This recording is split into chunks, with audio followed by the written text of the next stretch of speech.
What's going on, YouTube? It's your boy Swisher coming back at you again. On a wonderful Monday. As you all know, our Texans we got a nice win yesterday. Um, the score was 21-31. Texans, and overall it was a decent game. Now, granted, guys on guys on the Cardinals, they made plays where you know just you would just be in awe, like the Patrick Peterson interception where it bounces off Steven Anderson's hands. You know, can't really blame Savage for that. That was just a wonderful fucking play. Any other DB, that ball probably hits the ground. No bullshit. You know what I'm saying? Patrick P just has superior ball skills, which is why I really would have wanted to trade for him. You know what I'm saying? Because like I said, it's funny, everybody almost everybody that I wanted Houston to trade for, we're gonna see a little bit of them. You know what I'm saying? Well, except for one, because he was hurting on IR and he's a defensive player for the Patriots. But from Ricky Seals Jones, if you guys don't remember, I during the draft process, I stayed, talking about him as a late round gem, and fuck. Sorry guys, blunt went out.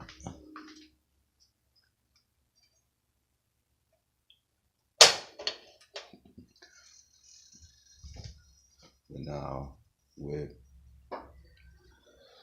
Ricky Seals Jones, man, he's not, he doesn't have that early Andre like speed, you know what I'm saying? But when you look at it as a whole,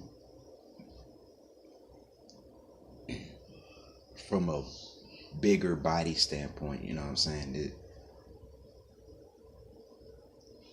It showed that, this kid is, with time in the NFL, this kid will be the truth. Now, let's take into consideration that Blaine Gabbert was his quarterback. He was throwing the ball, and he was playing. Believe it or not, Blaine Gabbert was actually hitting some throws, that made me go, that's an NFL throw. Nice. I knew you had it in you, but why couldn't you, glad you never did that in Jacksonville type shit. You know what I'm saying?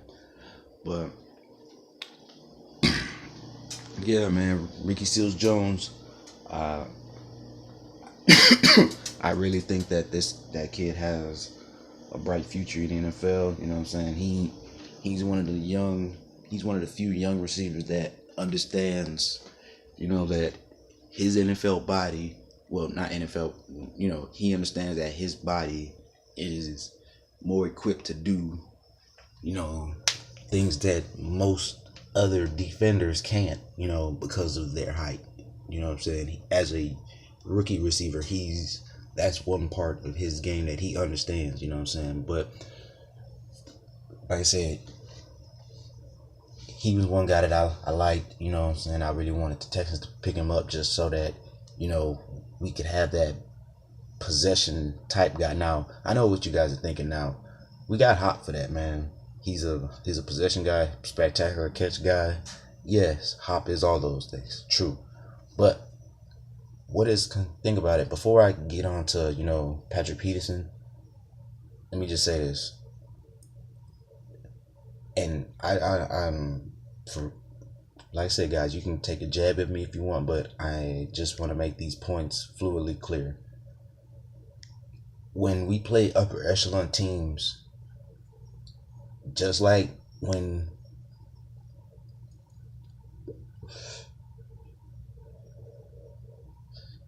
we had Andre, teams knew where we were going to go with the ball, and we didn't have a really reliable second option. You know what I'm saying? And it's like we kind of have it now, but guys are hurt. Will Fuller, I think he has a crack the rib or something like that. And it's just funny because I'm sitting there going, well, who's gonna start making plays? By the way, shout out Bruce Ellington, because he did step up and make a few plays when it counted. But in my personal opinion, when he starts, if we make it to the playoffs, if we string together a couple wins and Jacksonville plummets somehow, like I say, facing those upper echelon teams where they have not just one but multiple weapons, which is the key of why I'm explaining all this. Multiple weapons outside of Hop. Steven Anderson, I like what he brings to the table. You know what I'm saying? But I prefer him to me. He's not really a an inline tight end. He's more of a out of the back. He can utilize his speed out of the backfield. You know what I'm saying?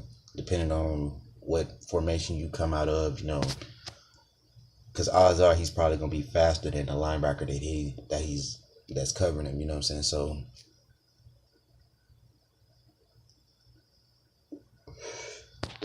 like I said, depending on the route that you have called or the route design that's within that play, you can create and cause some mismatches. But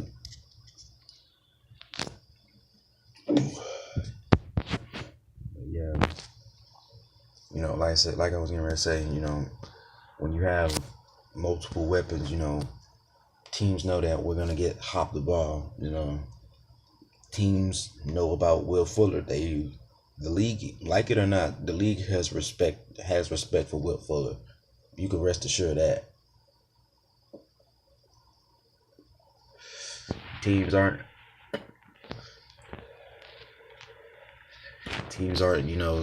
just playing that off covering, cushion type shit. They have to actually, defend the 5 and out, the 7 and out, those type of routes now, because Will Fuller will catch those, and like I said, with him being hurt, Bruce has made some catches, but like I say, when we get further into the season and further into the playoffs, well, not further into the playoffs, but if we make it to the playoffs, that's when the depth of your team is truly tested. And in my personal opinion, that's where I feel we lack. We invest a lot in the guys ahead of them, but we don't necessarily have the backup talent behind those guys to necessarily produce positive results game in and game out. But like I said, that's another story for another day. I'm gonna get back to Patrick Peterson and everything. Guys that I would have wanted to target and shit, and why, and also the game and shit. Now, Patrick Peterson, of course. Anybody who's a Texas fan that watched the game Sunday knows and got to see exactly why I would have wanted to trade for him off the rip. What is the number one thing that continuously happened this season, and it even happened in a game that could have been a pivotal point in the Texan season? Dropped interceptions. Yes, that's right, folks. Dropped interceptions. If you don't pay attention to it, then I can honestly say you're a Texans viewer, you're a fan, but you don't necessarily pay attention to the game like that. And I can understand. But for those who follow the game like I do, and most of my subscribers are like that, dropped interceptions off of tip balls have hurt us. And they hurt us in critical moments. And like I said, even though Jonathan Joseph's won yesterday, matter of fact, I am going to say that because they could have put the game further out of reach earlier, you know. Well, at least help put it out of reach earlier. Y'all know what I mean.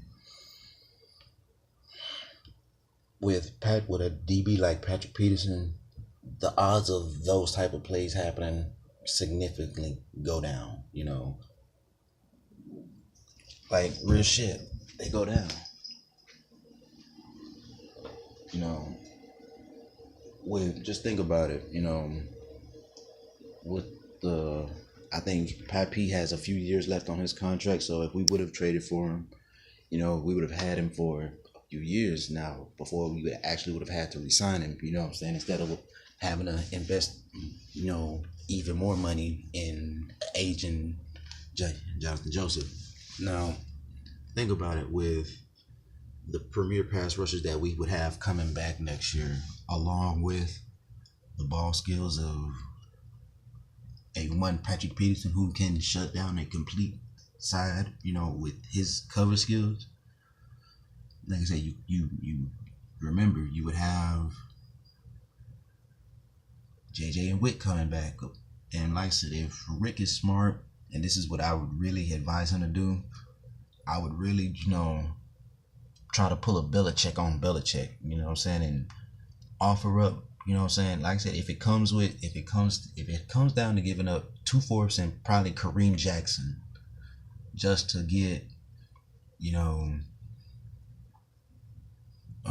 Derek Rivers,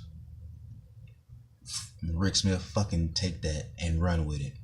You know what I'm saying? Because like I said, I've been speaking a lot on Derek Rivers because I truly believe in what I see, you know what I'm saying, with this kid.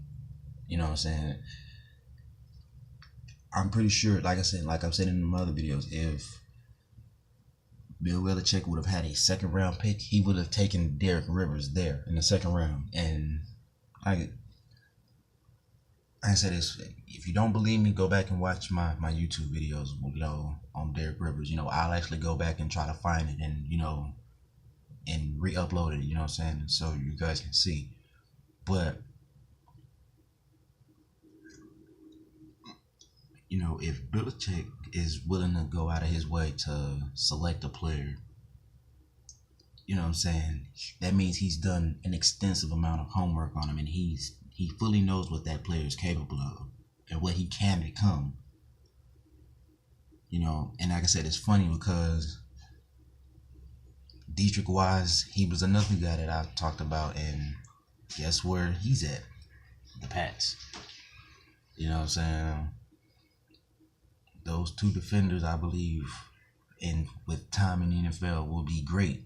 Now, Derek Rivers, we have a greater chance of getting him because he's coming off of I think an ACL tear or something like that. You know, well, not coming off, he's still hurt and recovering from it. But you know, next year he would be fully healthy and ready to go, and this would be that would technically be his rookie year. You know what I'm saying? Basically, Clowney, he would be going through what Clowney went through. You know what I'm saying? And we all saw, and most people, you know, doubted Clowney. You know, how his ability to probably come back and shits of that nature. You know what I'm saying? And look at him now. He's slowly but surely, you know, dominating and affecting the game just like JJ was before he went down and started getting hurt. You know what I'm saying? And like it or not, you know what I'm saying, that's when you, like I said, when a player can start dominating the game like that, now you know, like I said, it forces teams to have to focus elsewhere. You know what I'm saying? But like I said, I'm going on 14, probably going on 15 minutes, so I'm gonna do another video, you know what I'm saying, in regards to this, because like I said, I started going in depth, but I'm gonna wrap it up and, you know, continue this on the next video. Alright, holla at your boy.